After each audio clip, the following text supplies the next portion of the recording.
Bismillahirrahmanirrahim. Allahümme salli ala Muhammed ve ali Muhammed. Keçmiş mövzuya qısa bir baxış. Deməli, Həzrət Əli əleyhissalam bağı satır Salman Farisinin əli ilə və ehtiyaclı insanlara paylayır və bu məbləğdən bir dirhəm belə, bir gümüş pulu belə özü üçün, ailəsi üçün saxlamır. Deməli, qalət Fatimə ənə caiə, Fatimə Zəhra deyir, mən acam və ibnaya caiən və evlatlarım da acdır və sən də bizim kimi acsan. Niyə o puldan bir dirhəm belə saxlamadın? İndi buradan iradlar bir başlayır.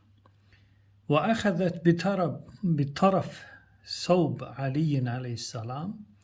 Deməli, Fatimə Zəhra Həzrət Əlinin paltarının bir hissəsindən yapışır, əynində olan paltarın bir hissəsindən yapışır. Fəqalə Aliyyun və Həzrət Əli əleyhissalam deyir, ya Fatimə, xəllini. Xəllini yəni bırax məni, bırax paltarımı. Yəni Fatimə Zəhra yapışıb Həzrət Əlinin paltarından və Həzrət Əli əleyhissalam da ona əmr eləyir ki, mənim paltarımı bırax. Fəqalət la vallah. Bıraxmaram, and olsun Allaha, bıraxmayacağım sənin paltarını. Əv yəhkum beyni və beynəkə əbi.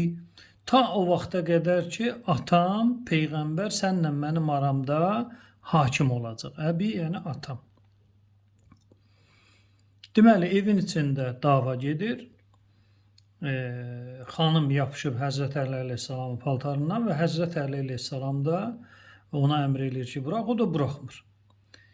Yəni və mövzu da dünya malının üstündədir ki, pul olub şəxsi işlərinə də xərcləməyib, fəqir füqəraya paylanıb və Fatimə Zəhra da bu puldan pay gözləyirmiş və ona çatmayıb, ona görə yapışır Həzrət Əlinin paltarından və bıraxmır.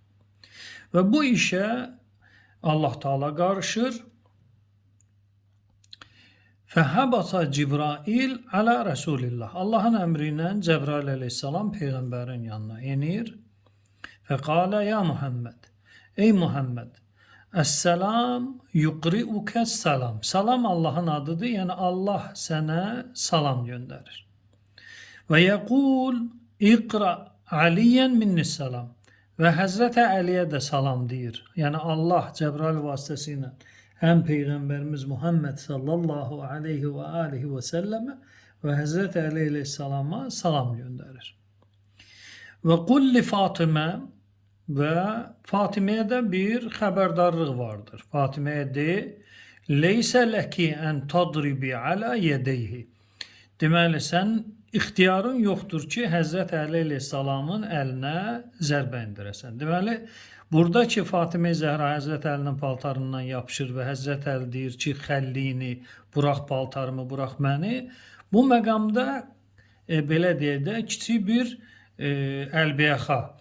Yəni, Həzrət Əli əleyhissalam əli ilə Fatimə Zəhradan qurtulmağa çalışır və Fatimə Zəhra da Həzrət Əli əleyhissalamın əlindən çıxmaması üçün vurur Həzrət Əlinin əlinə ki, çək əlini, sənin paltarın qalacaq mənim əlimdə və buraxmayacam səni ta Həzrət Peyğəmbər bizim yanımıza gəlib hökm çıxardana qədər ki, sən pulları neynəmsən?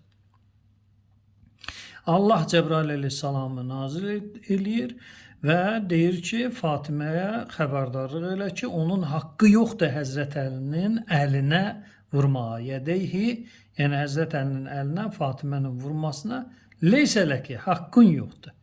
Və lə təlzimi bisavbihi, nə də onun paltarından yapışmağa belə haqqın yoxdur ey Fatimə.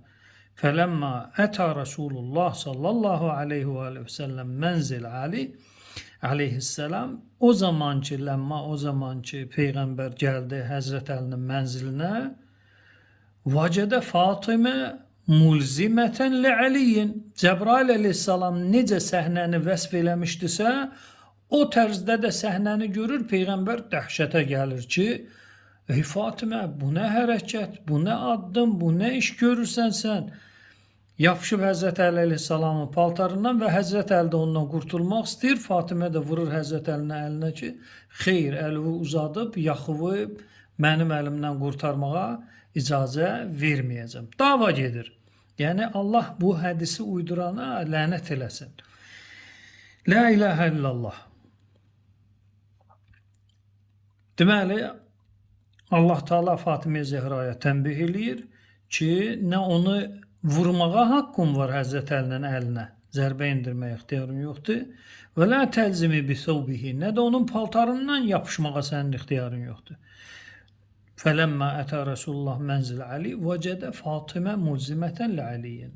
Cəbrail əleyhissalam necə demişdisə, o tərzdə də səhnəni görür. Fatimə möhkəm yapışıb Həzrət Əlinin paltarına. Fəqalə ləhə, Peyğəmbər Həzrət Fatimə Zehraya deyir: Ya bu ne? Ey mənim evladım, maləki mülazəmət li Ali. Sən niyə yapışmısan Həzrət Əli əleyhissalamdan? Nə istəyirsən ondan? Qalət, Fatimə də cavab verir. Ya əbə, ey atam, ba'əl hait əlləzi qərəstəhu ləhu. Onun üçün əkdiyim bağ ki var idi ya, onu satıb bi 12.000 dirhem, 12.000 dirhemə 12.000 gümüş pula satıb. Və ləm yəhbis lənə minhu dirhəmən. Bir dirhem belə bizi üçün saxlamayıb. Həbs, yəni saxlamaq. Bir dirhem belə bizi üçün saxlamayıb. Nəştəri bihi taamən. Biz axı yemək almalıyıq, qidalanmalıyıq. Evin hesabatı üçün bir dirhem belə pul saxlamayıb. Hamısını paylayıb. Fəqalə ya buney innə Cibrail yuqriuni min Rabbi əs-səlam. Cəbrail əleyhissalam Rəbbimdən mənə salam gətirib. Və yəqul iqra aliyyən min Rabbihi səlam. Və Əliyə də salam göndərib. Və əmərəni, deməli, 1. Mənə salam göndərib, 2. Həzrət Əliyə salam göndərib, 3. Sənə salam göndərmir Allah Teala. Mənə əmr eləyir ki, deməli, ənə əqulu ləki, leysə ləki ən tadribi alə yədeyhi və la tulzimi bi thawbihi. Sənin ixtiyarın yoxdur ki, Allah mənə əmr elib, Allah əmr elib mənə ki, sənə deyəm, sənin ixtiyarın yoxdur Həzrət Əlinin əllərinə vurasan, zərbə indirəsən. Və la tulzimi bi thawbihi, nə də onun paltarından yapışmağa ixtiyarın yoxdur. Qalət Fatimə, Fatimə Zəhra səhvini başa düşür, bu günahını başa düşür, bu Peyğəmbər ailəsinə yaraşmayan hərəkəti anlayır. İnni əstəğfirullah, mən Allaha tövbə eləyirəm və la əudu əbədən, bir daha belə bir hərəkət eləməyəcəm, buna qayıtmayacam. Yəni Həzrət Əliyə əl qaldırmağa qayıtmayacam və Həzrət Əlinin paltarından möhkəm yapışıb onu hərəkətsiz hala salmağa bir daha qayıtmayacam. Nəuzubillah. Həmən bu iftiradan Allaha pənah aparırıq. Bu heç buna nağıl da demək olmaz. Bu məqsədli şəkildə uydurulmuş bir tənədir. Əhl-i beyti gözdən salmaq üçün Fatimə Zəhranın, Həzrət Əli əleyhissalamın, Həsən və Hüseynin düşmənləri bu kəlamı neyniyiblər? Uydurublar və mən mövzunun birinci hissəsində də izah elədim ki, bu hədisi uyduranlar Əhl-i Beytdən deyil, başqa məzhəbin nümayəndələridir. Hədis sənədi də batildir və mətni də batildir. Batil olmasına müxtəlif dəlillər də təqdim eləyəcəm mətnlə əlaqədar. İndi burada bir-iki qısa müzakirə eləyək. Bax, diqqət eləyin hədisdə Həzrət Əli əleyhissalamın öz ailəsinə qayğı göstərməməsi. Deməli, bu hissədə bədəvi ərəbcə Həzrət Əli yemək istəyir, onu düşünür ki, o acdır, nəsə yesin. Amma həyat yoldaşı və evladların düşünmür ki, onlar nə yeyəcək. Bu birinci hədisdə olan tənə ki, Həzrət Əli əleyhissalam heç vaxt başqasını belə deyək də bir yerdə fəqirliyi ləğv eləmək üçün digər yerdə fəqirliyi yaratmaz. Öz ailəsini, uşağına ac saxlaya, başqasını isə tox saxlaya. Bu Həzrət Əli əleyhissalamın ədaləti ilə qəti şəkildə düzgün gəlmir. Deməli,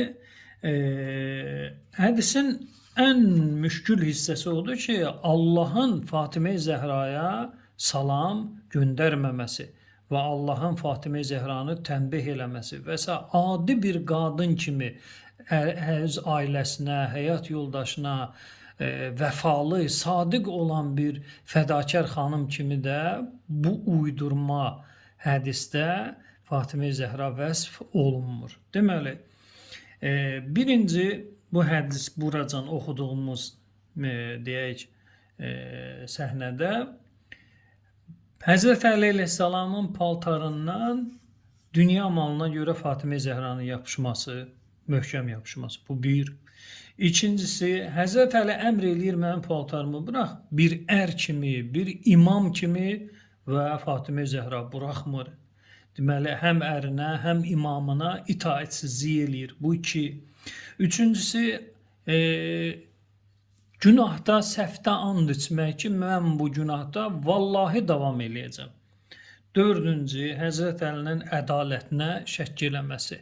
Həzrət Əlinin bu addımını heç bir xoş məqsədlə qəbullanmamaq və gözləyir ki, Həzrət Əli əleyhissalam deyir ki, mən onları utandırmamaq üçün, onlar sonra da gəlib məndən bu şeyi tələb eləyəcəkdilər, utandırmadan, onlar məndən dilənmədən mən onlara verdim.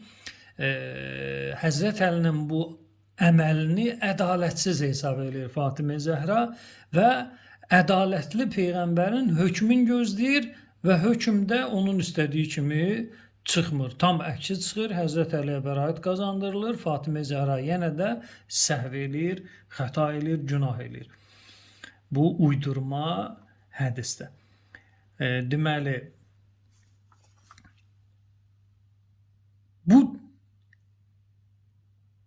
məsuma yaraşmayan, adi bir qadına yaraşmayan addımları burada görəndə açıq-aşkar bəlli olur ki, Fatimə Zəhra Həzrət Əli əleyhissalama əl qaldırmaz və onu paltarından tutub hərəkətsiz hala gətirməz və Allahın salamı, duası Fatimə Zəhradan heç vaxt əski olmaz və Həzrət Əli əleyhissalamı Fatimə Zəhra ədalətsiz heç vaxt hesab eləməyib və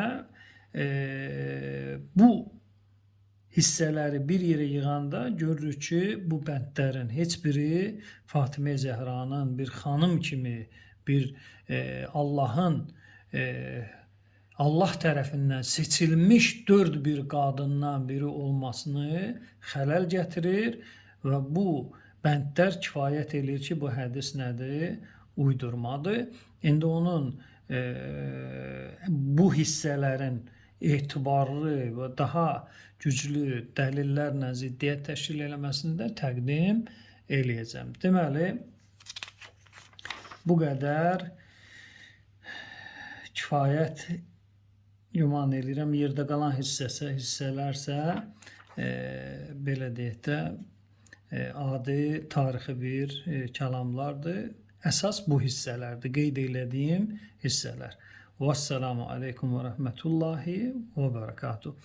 Bizdən inşallah bu hissələrin və digər hissələrin batil olması üçün digər dəlillər də təqdim olunmasını gözləyin.